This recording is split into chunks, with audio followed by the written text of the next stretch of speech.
Mari kita buka Alkitab, teks hari ini Matius, Injil Matius, pasal 26, ayat yang pertama sampai 16.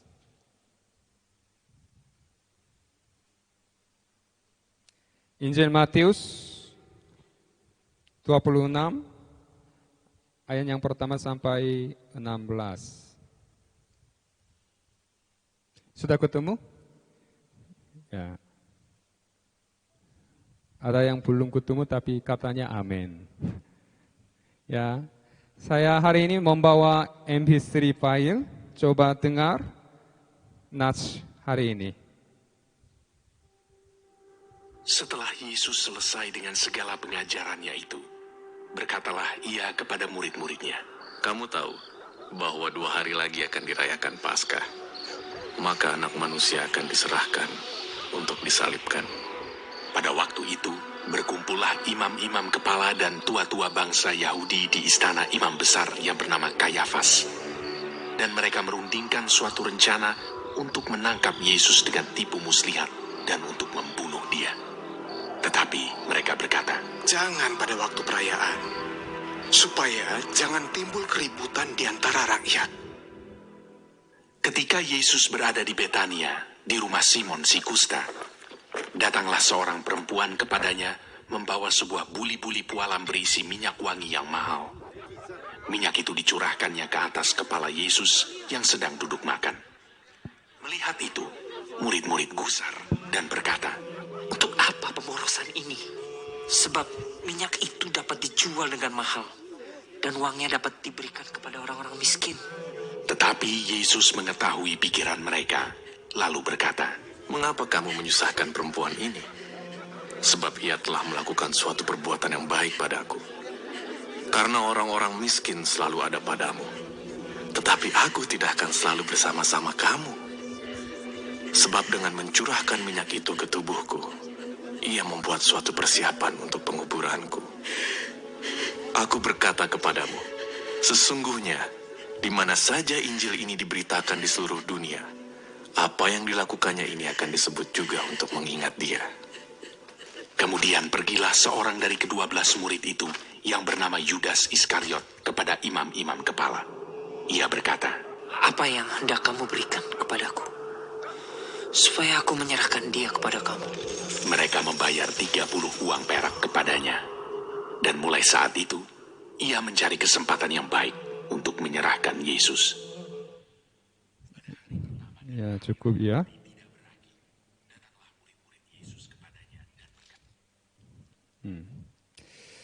Tema hari ini laki-laki dan perempuan. Hari ini saya tidak mau seminar untuk berpacaran ya, tapi saya mau bicara tentang Alkitab. Coba lihat gambaran ini, next. Ini apa? Ini apa namanya? Hamburger. Ya, McDonald sudah dibuka di depan STT kanannya. Menurut kalian di antara 2 roti ada dagingnya. Next. Intinya apa di dalam hamburger? Saus. Ada yang lain? Daging. Intinya dari hamburger ini adalah kandungan di dalamnya, bukan di roti. Jika bungkus daging hilang dari hamburger, rasanya hampir tidak ada ya. Teks hari ini memiliki struktur yang sama dengan seperti hamburger. Artinya, next. Kami sudah membaca ayat yang pertama sampai 16. Di situ ada bisa dibagi 3 bagian. Yang pertama, ayat yang pertama sampai ke-5. Kemudian ayat 6 sampai 13. Ayat 14 sampai 16. Tapi yang bagian yang pertama, waktu gambaran roti, bagian yang pertama, bagian yang ketiga, itu waktunya sama. Itu 2 hari sebelum Paskah. Tentang ceritanya, 2 hari sebelum Paskah. Tapi di dalamnya ayat 6 sampai 13 itu seminggu sebelum Paskah. Berarti waktunya berbeda. Tapi kenapa Matius, sang penulis Injil Matius, kenapa dia mau dibagi cerita-cerita itu?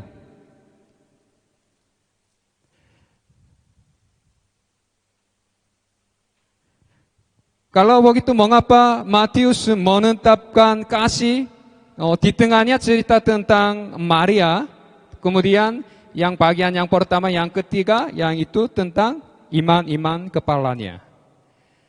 Tapi kenapa Matius menempatkan kisah Maria Petani di antara kisah-kisah yang terjadi 2 hari sebelumnya? Mari kita coba bandingkan antara Yudas Iskariot itu tentang bagian yang pertama, bagian yang ketiga, kemudian Maria dari Betani, yaitu di tengah cerita yang di tengah, sesuai dengan maksud Matius. Maksudnya mengerti? Ya, next. Yang pertama saya mau bicara tentang Yudas Iskariot. Yudas Iskariot adalah simbolis yang mewakili semua murid Yesus. Sifatnya gimana? Kalau menurut saudara sekalian, Yudas Iskariot sifatnya gimana? Karakternya. Seminggu yang lalu sebelum Paskah di rumah Simon di penderita kusta di Betania, Maria mengurapi kaki Yesus dengan minyak wangi. Dan Maria menyeka kaki Yesus dengan lumbunnya ketika Yesus sedang makan. Pada saat ini para murid melihat perilaku Maria dan marah. Saya akan bacakan ayat ke-8. Melihat itu murid-murid gusar dan berkata, untuk apa pemborosan ini? Hal ini dicatatkan dalam Injil Markus sebagai berikut. Next, mari kita baca bersama-sama. 1, 2, 3. Ada orang yang menjadi gusar berkata seorang kepada yang lain, untuk apa pemborosan minyak natural ini? Sebab minyak ini dapat dijual 300 dinar lebih. Dan uangnya dapat diberikan kepada orang-orang miskin. Lalu mereka memarahi perempuan itu. Siapa yang menegur perempuan itu?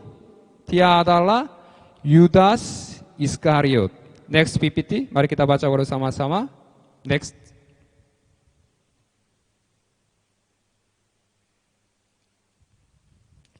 Injil Yohanes pasal 12 ayat 4 sampai 6.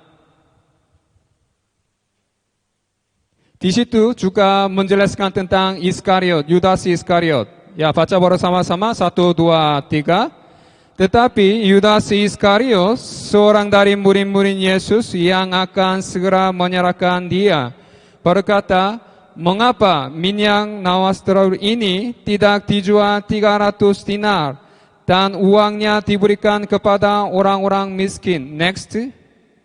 Hal itu dikatakannya bukan karena ia memperhatikan nasib orang-orang miskin, melainkan karena ia adalah seorang pencuri. Ia sering mengambil uangnya disimpan dalam kas yang dipegangnya. Melalui perkataan ini, kita bisa mengetahui karakter Yudas Iskariot. Dia mempunyai karakter seperti apa? Ada karakter Iskariot dapat digambar dalam 3 hal. Next. Yang ini. Dia suka uangnya. Kemudian, dia sangat pintar untuk menghitung uangnya. Bisa menebak ya? Karena dia langsung menghitung harga minyaknya berapa. Oh, ini kira-kira hampir 300 dinar. Kenapa dia ini mengurapinya? Kemudian yang ketiga, karakter Yudas Iskariot itu, dia bisa menyembunyikan keegoisan pikiran diri sendiri dan membuat murid-murid juga memarahi perempuan itu. Jadi, yang itu 3 hal karakter Yudas Iskariot. Singkatnya, Yudas Iskariot adalah orang yang sangat rasional. Tahu kata rasional? Dia adalah orang yang menciptakan ketertiban dalam komunitas pemuridan.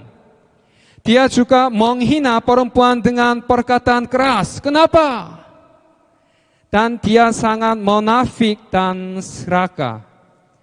Jadi semua laki-laki yang yaitu murid-murid Yesus juga mempunyai sikap seperti Yudas Iskariot. Tetapi di sisi lain, seperti apa karakter Maria yang digambarkan dalam teks hari ini? Saya ingin membandingkan dua karakter. Yang satunya Yudas Iskariot, yang satunya perempuannya. Next, Maria Betania. Perempuan ini adalah orang yang memiliki spiritual. Dengan kerohaniannya, dia mencurahkan semua minyak wangi yang mahal kepada Yesus tanpa perhitungan apapun. Ini adalah minyak wangi yang sangat berharga. Ini mungkin mas kawin untuk perempuan itu. Jadi Anda menghitung 300 dinar dengan harga pasar saat ini, itulah sekitar, tahu berapa, kira-kira berapa? Harganya itu, minyaknya? Kira-kira 300 juta rupiah, bukan 300 rupiah ya. Begitu mahal minyak itu, dia mencurahkan ke atas kepala dan atas kaki Yesus. Jadi Yohanes menyebut perempuan ini Maria Betania dalam Yohanes 12 pasal ketiga. Tapi mengapa perempuan ini tiba-tiba melakukan seperti itu? Mungkin Maria mengurapkan rasa terima kasihnya kepada Yesus karena Yesus telah menyelamatkan saudaranya, yaitu namanya siapa? Lazarus. Dan Maria telah tahu tentang Yesus bahwa dia bukan hanya seorang nabi yang mencintai saudaranya, dia tampaknya telah memikirkan Yesus ini adalah sebagai Mesias yang membangkitkan saudaranya. Lalu ketika Maria bertemu Yesus, ia mencurahkan minyak ke atas kepalanya. Semua orang di perjamuan pada saat itu sangat terkejut karena itu harganya cukup mahal, dia mencurahkan di atas kakinya. Para murid berteriak kepada menegur perempuan itu atas dorongan Yudas Iskariot. Mari kita baca bersama-sama teks hari ini ayat ke-10, tidak ada PPT, coba lihat Alkitab diri sendiri. Ayat ke-10. Baca bersama-sama. Ayat ke-10, 1, 2, 3. Tetapi Yesus mengetahui pikiran mereka, lalu berkata, mengapa kamu menyusahkan perempuan ini? 12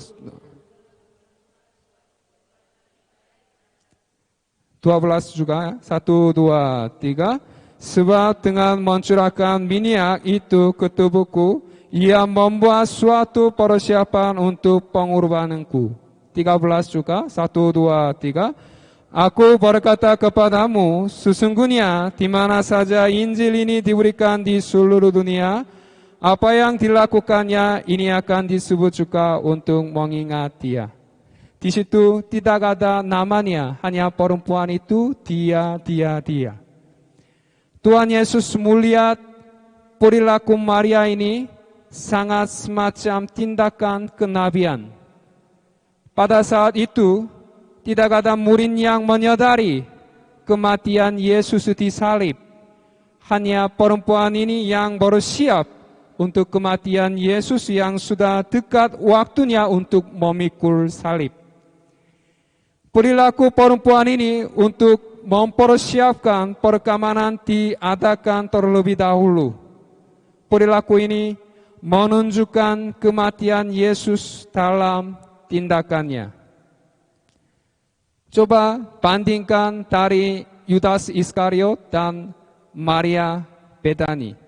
Tapi di situ tidak disebutkan namanya, yaitu Maria. Kami bisa tahu, kami sudah tahu. Tetapi penulis Matius kenapa tidak disebut nama Maria, hanya disebut perempuan ini. Kenapa disebut seperti itu? Next. Perempuan ini. Matius mengetahui bahwa nama perempuan itu adalah Maria. Namun demikian Matius tidak menyebut nama Maria dalam teks hari ini. Itu tidak merujuk pada kata bunda yang tepat dari seorang perempuan tertentu. Dengan kata lain, Yesus kepada Yudas Iskariot sebagai wali laki-laki dan Maria sebagai wali perempuan. Oleh karena itu, Matius tidak disebut nama-namanya. Karena Yudas Iskariot sebagai wali laki-laki, Maria sebagai wali perempuan. Dengan sengaja Yesus mengatakan bahwa perempuan mengungkapkan pernyataan penyaliban dan kebangkitan Yesus bukan dengan laki-laki. Di sini laki-laki membanggakan akal dan tertiban. Namun akal dan tertiban dimiliki terbatasan dalam tidak mewujud inti Injil. Tetapi perempuan seperti Maria dari Betani lebih menekankan perasaan dari akal, lebih menekankan dedikasi dari rasionalitas, lebih menekankan kasih daripada kekerasan. Next PPT. Yang itu. Sebenarnya melalui teks hari ini, Tuhan Yesus ingin membandingkan dua karakter, yaitu Yudas Iskariot, satunya Maria. Maria mempunyai sifat, perasaan, dedikasinya, dan kasih. Tapi Yudas Iskariot mempunyai karakternya, akal, nasionalitas, dan keras karena memarahi kepada perempuan itu. Dan itu menunjukkan bahwa intuisi yang didasarkan pada perasaan, dedikasi, dan kasih semacam itu lebih merupakan alat untuk memahami Injil secara mendalam. Yudas Iskariot dan perempuan yang Maria, siapa yang mencurahkan minyaknya kepada Yesus? Siapa? Yaitu Maria. Meskipun Maria tidak begitu pintar, tapi ada kasihnya di dalamnya. Tapi Yudas Iskariot pintar sekali karena sudah menghitung, oh itu berapa harganya, kira-kira 300 dinar.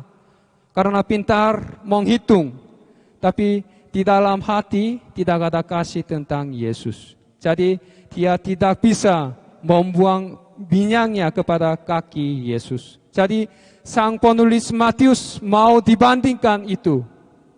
Maria sama Yudas Iskariot.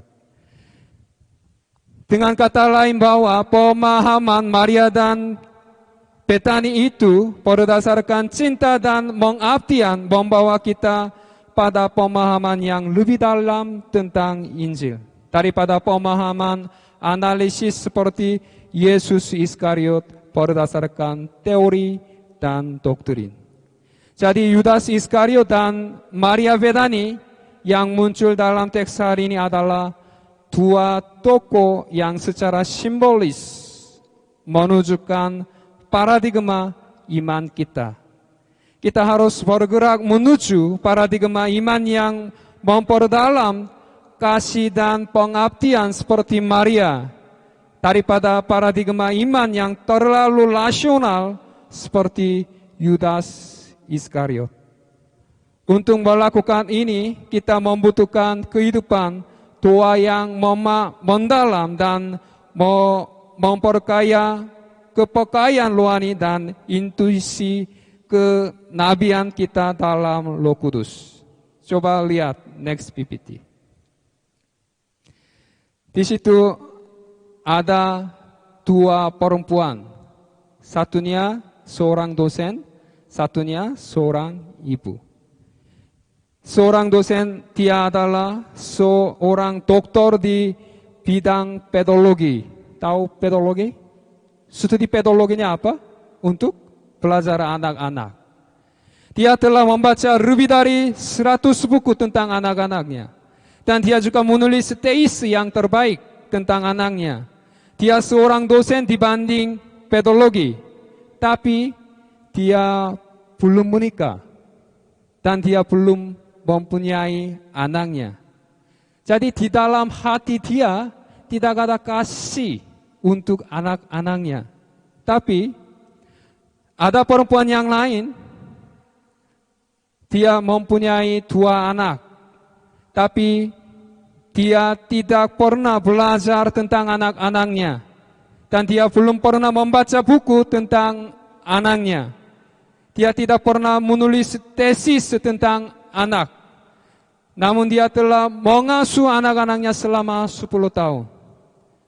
Yang manakah dari 2 perempuan ini yang lebih tahu tentang anak-anaknya? Siapa yang lebih tahu tentang anaknya? Pasti ibunya. Hari ini, teks hari ini menceritakan tentang itu. Yudas Iskariot pintar sekali.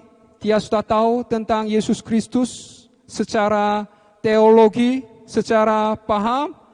Tapi Maria, dia tidak ada teologi tentang Yesus Kristus, tapi ada kasihnya di dalam hati seperti ibu. Jadi dia bisa memboroskan minyaknya kepada Yesus Kristus. Jadi kami perlu pilih dengan siapa. Karena kenapa ibunya mau lebih kasih dengan anak-anaknya? Karena ibunya selalu bersama anaknya, meskipun dia tidak belajar tentang anak secara teori. Jika Anda tidak belajar tentang anak-anak, namun makan bersama anak dan bermain bersama-sama, itu karena anak-anak diserahkan dengan cinta. Begitu pula, jika saudara sekalian belajar hanya teori tentang Tuhan dan Alkitab dalam prodi STT Kanaan, tidak ada bedanya dengan Yudas Iskariot. Sebaliknya, jika saudara sekalian mengalami Tuhan, berjalan bersamanya dan mengenalnya, kalian akan dapat mengenalnya lebih banyak lagi seperti Maria dari Betania. Pilihlah salah satu tokohnya. Sebentar lagi kami akan ikut UTS-nya. Benar? Setelah UTS, kami sudah dibagi murid-murid yang pintar dan murid-murid yang tidak pintar. Murid-murid yang seperti Yudas Iskariot, ada murid-murid yang seperti Maria. Tapi menurut Alkitab, siapa yang lebih penting di hadapan Tuhan? Yaitu Maria. Meskipun sudah pintar dengan teologi dan dengan teori PHK, tapi tidak ada hatinya, tidak bisa dipakai untuk Tuhan. Marilah kami semua lebih mengasihi Tuhan melalui mata pelajaran di STT Kanaan. Setelah belajar, kami perlu lebih mengasihi Tuhan Yesus, lebih memahami kehendak Tuhan. Saya harap saudara sekalian semuanya semakin hari berada di sini, semakin mengasihi dan semakin memahami kehendak Tuhan seperti Maria, supaya kami bisa menyerahkan kehidupan kami kepada Yesus Kristus untuk diperluas kerajaan Allah. Cukup sampai sini, Tuhan Yesus memberkati.